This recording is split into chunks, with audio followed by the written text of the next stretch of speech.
अस्सलाम वालेकुम students. Okay जी, आज हम जो है नेक्स्ट लेवल को डिस्कस करने जा रहे हैं, that is organ and organ system. हम लास्ट टाइम हमने टिश्यू लेवल के बारे में डिस्कशन की थी, अब हम डिस्कस करेंगे organ and organ system level के बारे में। ओके जी, तो ऑब्वियसली हमें पता है कि जब टिश्यूज़ की बात की थी तो हम सबसे पहले हमने देखा था कि टिश्यूज़ क्रिएट होते हैं by the combination of cells. अब जब डिफरेंट टिश्यूज़ की लेयर्स मिलेंगी और वो मिलकर एक फंक्शन परफॉर्म करना शुरू करेंगी तो उनको हम क्या नाम दे देंगे? ऑर्गन्स का नाम दे देंगे। तो बेसिकली टिश्यूज़ की कॉम्बिनेशन और उनकी कॉम्बिनेशन से हमारे पास जो एक चीज़ क्रिएट होगी उसको हम ऑर्गन का नाम दे देंगे। ओके, अब बात ये है कि अगर ये ऑर्गन्स मिलकर एक काम परफॉर्म करना शुरू कर रहे हैं तो ये बड़े इंपॉर्टेंट अपना डिफरेंट एक ख़ास किस्म का काम परफॉर्म कर रहे होंगे जो कि बड़ा इंपॉर्टेंट होगा पूरी बॉडी के लिए। ठीक है जी, तो अभी हम इस बात को आगे कंटिन्यू करते हैं विद एन एग्जांपल कि हमारे पास एग्जांपल है यहाँ पे बुक में भी। अगर आप देखेंगे तो आपको भी बुक में पता है कि ऑर्गन की एग्जांपल में हमारे पास स्टमक की एग्जांपल उसने लिखी हुई है, तो हम स्टमक की एग्जांपल के साथ ही चलेंगे। अच्छा, स्टमक एक ऐसा ऑर्गन है जो कि हमारी बॉडी के अंदर डाइजेस्टिव सिस्टम में इन्वॉल्व होता है। और अगर आप इसका स्ट्रक्चर देखें तो ये आपको इस तरह से जे शेप स्ट्रक्चर आपको ये मिलता है। ठीक है, और अगर हम इसकी बात करें लेयर्स की तो इसकी 2 बेसिक लेयर्स हमें देखने में मिलती हैं। ठीक है, एक इसकी एक्सटर्नल लेयर रहती है और दूसरी इसकी इंटरनल लेयर आ जाती है। एक्सटर्नल लेयर जो होती है इसमें हमारे पास इसके मस्कुलर टिश्यूज़ आते हैं और मस्कुलर टिश्यूज़ का बेसिक फंक्शन क्या होता है जी? ये इसकी कंट्रैक्शन करने में हेल्प आउट करते हैं, फूड को मिक्स करने में काफ़ी ज़्यादा हेल्प आउट करते हैं। और अगर हम इसकी इंटरनल लाइनिंग की बात करें जो इसके अंदर की तरफ की है तो ये होती है ग्लैंडुलर नेचर की। ग्लैंड यानी कि एक तरह की होती है, तो ग्लैंडुलर नेचर की होती है। तो यहाँ से क्या निकलेंगी? सिक्रीशंस। और सिक्रीशंस में आप जानते हैं कि हमारे पास यहाँ पे कौन सी ख़ास सिक्रीशंस आ सकती हैं? वो होंगे जी एंजाइम्स। ओके, अब ये जो एंजाइम्स हैं हमारे पास वो कौन कौन से पाए जाएंगे जी? एंजाइम में हमारे पास जो है पेप्सिन है, ठीक है, जो कि असल जो एंजाइम कन्वर्ट होएगा फ्रॉम पेप्सोजिन। अच्छा, तो चीज़ जो यहाँ बन रही है सबसे पहले बनती है हमारे पास पेप्सिनोजिन, उसके ऊपर आके HCl एक्ट करता है और उसको कन्वर्ट करता है इनटू पेप्सिन।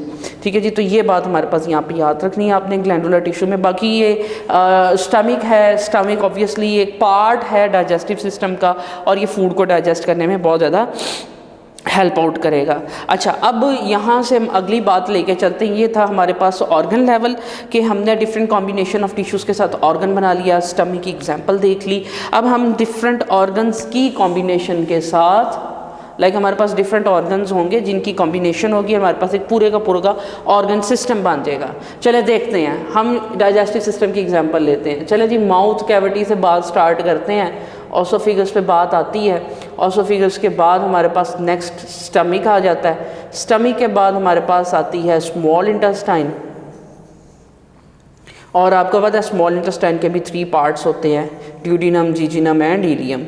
उसके बाद ये स्मॉल इंटेस्टाइन जो है ये कन्वर्ट हो जाती है इनटू लार्ज इंटेस्टाइन, और लार्ज इंटेस्टाइन जो होती है ये हमारी बॉडी में इसका भी पूरा फंक्शन है ये हमारी बॉडी में वाटर एब्जॉर्प्शन के लिए और इस तरह के सारे कामों के लिए बड़ी इंपॉर्टेंट होती है। और ये large intestine at the end आके कन्वर्ट हो जाती है एक्सटर्नल ओपनिंग में और यहाँ से फूड पार्टिकल्स को बाहर निकाल दिया जाता है। तो आप खुद देख सकते हैं कि किस तरह डाइजेस्टिव सिस्टम में हम माउथ कैविटी को, फिर उसके बाद ऑसोफेगस को,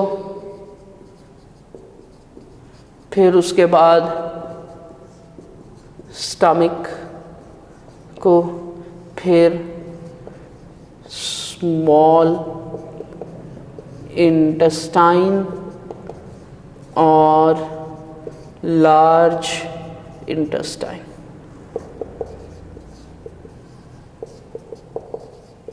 तो ये हमारे पास सिस्टम था जिसमें हमने ये सारी जो ऑर्गन्स की अरेंजमेंट है इनको अरेंज किया ऑर्गन को, और ऑर्गन जो है वो इस तरह से अरेंज होकर एक सिस्टम बना चुके हैं और इसको हम क्या नाम देंगे? डाइजेस्टिव सिस्टम का।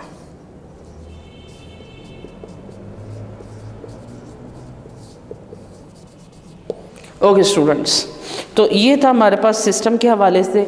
और लास्ट वेरी इंपॉर्टेंट पॉइंट जो कि इस टॉपिक से है वो ये आपने याद रखना है कि जो सिस्टम्स, जो प्लांट्स होते हैं ना, प्लांट्स में हमारे पास सिस्टम लेवल मिसिंग होता है। यानी कि आप ये कह लें कि जिस तरह हमारे पास हमने क्या काम किया कि जी ऑर्गन्स मिलेंगे और हमें क्या बना के देंगे, सिस्टम्स, और सिस्टम्स की कॉम्बिनेशन से हमारे पास एक इंडिविजुअल बन जाएगा, ह्यूमन के केस में या एनिमल्स के केस में। लेकिन अगर आप प्लांट्स में देखें तो प्लांट्स में आपको सिर्फ और सिर्फ ऑर्गन्स मिलेंगे। जिस तरह से प्लांट के ऑर्गन्स क्या है, लीव, ठीक है, प्लांट का ऑर्गन क्या है, रूट, स्टेम, ठीक है, ये सारे क्या है प्लांट के हिस्से हैं, पार्ट्स हैं, ऑर्गन्स हैं। अच्छा, अब ये ऑर्गन्स को मिलाएंगे तो कोई सिस्टम नहीं बनता, ये पूरे का पूरा एक नया ऑर्गेनिज्म बन जाता है, ठीक है। तो ऑर्गन्स की कॉम्बिनेशन से पूरा इंडिविजुअल बनता है इन प्लांट्स। लिहाजा यहाँ पे हम कह सकते हैं कि यहाँ पे जो इनका जो सिस्टम लेवल है वो वेल डेवलप नहीं होता, ठीक है जी।